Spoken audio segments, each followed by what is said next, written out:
गुरु और शिष्य की पुरानी कहानी। बहुत पुरानी बात है। एक गुरु और एक शिष्य थे। वे बनारस में रहते थे। एक दिन किसी कार्य से उज्जैन जा रहे थे। उज्जैन जाते जाते उन्हें रास्ते में ही रात हो गई। चारों ओर घना जंगल था और अंधेरी रात थी। इस तरह रात्रि में जंगल में रुकना सुरक्षित नहीं था। रात होने पर भी दोनों चलते रहे। तभी उन्हें एक गांव दिखा। गुरु और शिष्य दोनों ही गांव में चले गए। गांव में उन्हें एक झोपड़ी दिखलाई दी। गुरु ने शिष्य से कहा, आज हम इसी झोपड़ी में रुकेंगे। गुरु और शिष्य दोनों झोपड़ी में गए और झोपड़ी का दरवाजा खटखटाया। झोपड़ी से एक गरीब आदमी बाहर आया और गुरुजी से उस व्यक्ति से बोले, गुरुजी, हम दोनों बहुत दूर से आ रहे हैं और रात्रि अधिक हो गई है। जंगल में रहना खतरे से खाली नहीं है, इसलिए हम रात्रि में यहाँ रुकना चाहते हैं। रात होने पर दोनों चलते रहे। तभी उन्हें एक गांव दिखा। गुरु और शिष्य दोनों ही गांव में चले गए। गांव में उन्हें एक झोपड़ी दिखलाई दी। गुरु ने शिष्य से कहा कि आज हम इसी झोपड़ी में रुकेंगे। गुरु और शिष्य दोनों इसी झोपड़ी में रुक गए। झोपड़ी का दरवाजा खटखटाया और झोपड़ी से एक गरीब आदमी बाहर आया और गुरुजी उस व्यक्ति से बोले, हम दोनों बहुत दूर से आ रहे हैं और रात्रि अधिक हो गई है। जंगल में रहना खतरे से खाली नहीं है, इसलिए हम रात्रि में यहाँ रुकना चाहते हैं। वह व्यक्ति गरीब अवस्था था, किंतु दिल से बड़ा नेक और था। उसने सम्मान पूर्वक गुरु और शिष्य को झोपड़ी के अंदर बुलाया और उन्हें स्वादिष्ट भोजन करवाया और रात्रि में सोने के लिए बिस्तर भी लगाया। भोजन करने के पश्चात गुरुजी ने उस गरीब व्यक्ति से पूछा, तुम्हारा घर तो बहुत छोटा है, किंतु तुम दिल से बड़े बहुत धनवान हो। तुम्हारी रोजी रोटी का साधन क्या है?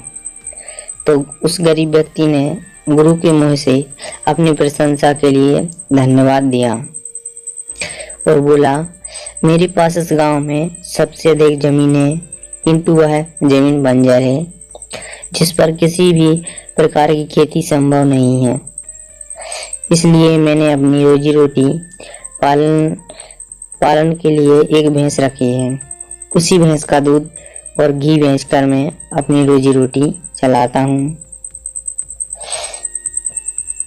उस व्यक्ति की बात गुरुजी को कुछ अजीब सी लगी, किंतु वह कुछ नहीं बोले और सोने चले गए। देर रात में गुरुजी उठ गए और अपने शिष्य से चलने के लिए कहा। दोनों गरीब व्यक्ति को बिना बताए घर से निकल गए और जाते जाते गुरुजी उसकी भैंस को अपने साथ ले गए। अपने गुरु का यह आचरण शिष्य को अच्छा नहीं लगा और वह बोला, गुरुजी, इस गरीब व्यक्ति के पास रोजी रोटी का यही एकमात्र साधन है। अगर आप इसे ही ले गए तो यह व्यक्ति अपनी रोजी रोटी कैसे चलाएगा? अपने शिष्य की ऐसी बात सुनकर गुरुजी मंद मंद मुस्काए और शिष्य से बोले, आज से ठीक 10 वर्ष पश्चात तुम इसी स्थान पर आना और इस व्यक्ति से फिर से मुलाकात करना। भोर होने के पहले ही गुरु और शिष्य भैंस लेकर उस गांव से बाहर निकल गए। धीरे धीरे कई वर्ष बीत गए। 10 वर्ष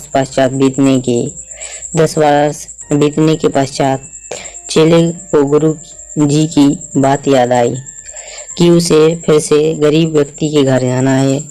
शिष्य फिर से उसी गांव गया।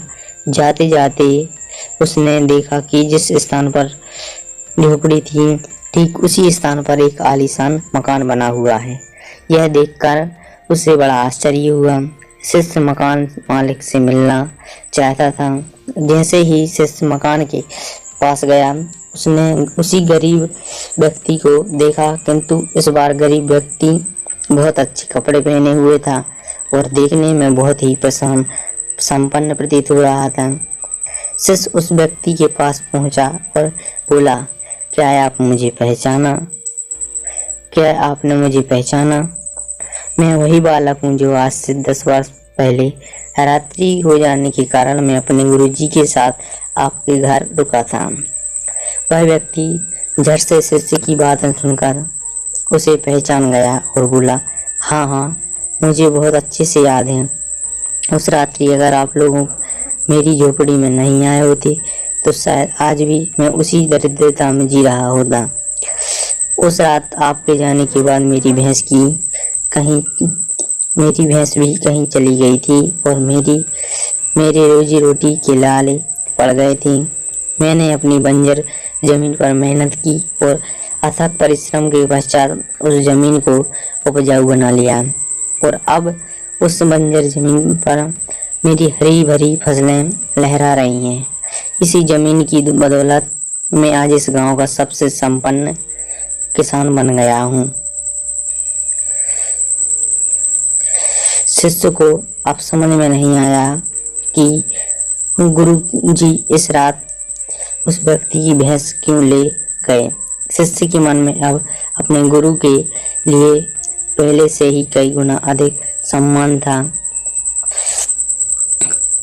तो दोस्तों, इससे हमें यह सीख मिलती है कि गुरु उस शिष्य की इस कहानी से हमें यह शिक्षा मिलती है कि गुरु द्वारा लिए गए निर्णय देखने में भले ही कठोर हो या कठोर लगे, किंतु वो लोगों की भलाई के लिए ही होता है।